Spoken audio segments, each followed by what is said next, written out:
Hello students, हम लोग exercise 3.3 पे हैं और क्वेश्चन नंबर है 6।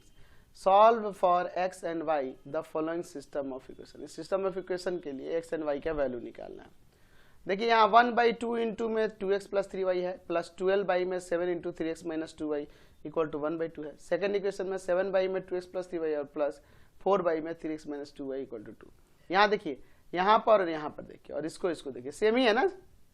यहाँ कह रहा है कि 2x प्लस 3y 0 के इक्वल नहीं हो सकता, 3x माइनस 2y भी 0 के इक्वल नहीं हो सकता, ताकि ये आपके पास इक्वेशन डिफाइन हो सके। इसलिए तो ये आपको लीनियर इक्वेशन के फॉर्म में तो नहीं दिख रहा है, इसलिए पहले इसे लीनियर इक्वेशन में ट्रांसफॉर्म करना होगा। तो लेट यहाँ 1 यह 2x प्लस 3y को सपोज कर लेते हैं a एंड 1/3x माइनस के 2y को सपोज कर लेते हैं b।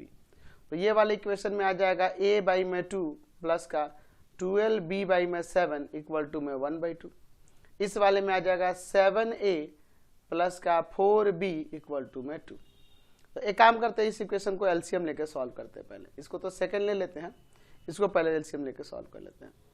14 एलसीएम, 7 आएगा, 7 जाके मल्टीप्लाई करेगा, इसमें 2 आएगा, 2 जाके ऊपर मल्टीप्लाई करेगा तो 24b इक्वल टू में 1/2।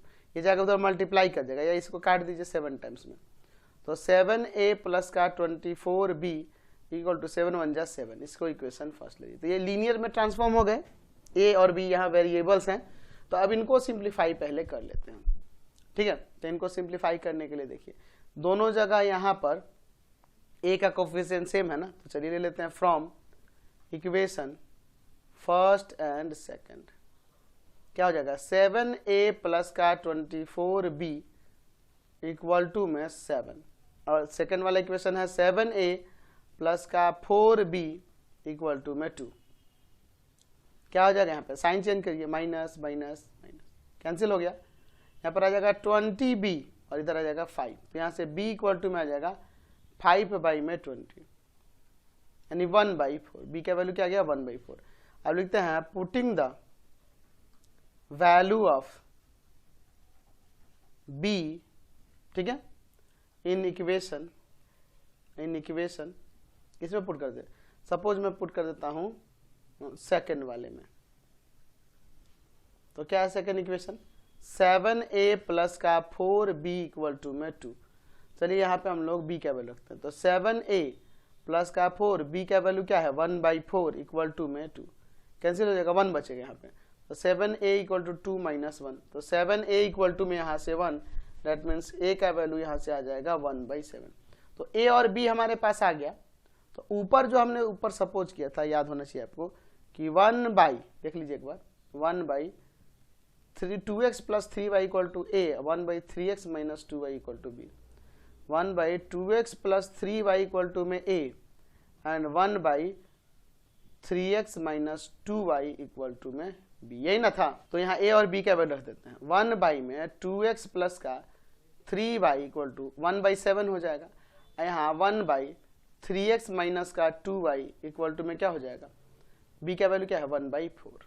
यहाँ क्रॉस मल्टीप्लाई करेंगे तो 2x प्लस का 3y इक्वल टू में 7, इक्वेशन इसको थर्ड ले लीजिए, एंड यहाँ 3x माइनस का 2y इक्वल टू में 4, इक्वेशन फोर्थ ले लीजिए। अब इन दोनों को सॉल्व करना होगा, तो y को सेम करने के लिए, y के कोफिशिएंट को सेम करने के लिए इसमें 2 से मल्टीप्लाई और इसमें 3 से मल्टीप्लाई। अब देखते हैं इन दोनों इक्वेशन से, from equation third and fourth क्या आ जाएगा, यहाँ पे 2 से मल्टीप्लाई करते हैं, 4x प्लस का 6y इक्वल टू में 14, यहाँ 3 से मल्टीप्लाई करते हैं, 9x माइनस का 6y इक्वल टू में 12।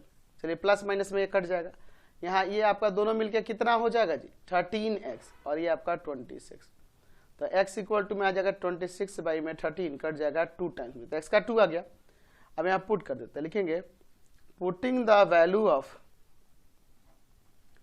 x in equation third. चलिए 2x प्लस का 3y इक्वल टू में 7 था ना, चलिए तो अब हम लोग यहाँ x की जगह पे 2 रख देते हैं, तो 2 इंटू 2 प्लस का 3y इक्वल टू में 7, तो 3y इक्वल टू में 7 माइनस 4 हो जाएगा, तो 3y इक्वल टू में 3, दैट मीन्स यहाँ से y इक्वल टू में 3/3 कट के 1। तो देयरफॉर हम लोग लिख सकते हैं कि x का वैल्यू हो गया 2 एंड y का वैल्यू हो गया 1। समझ गए। नेक्स्ट देखते हैं।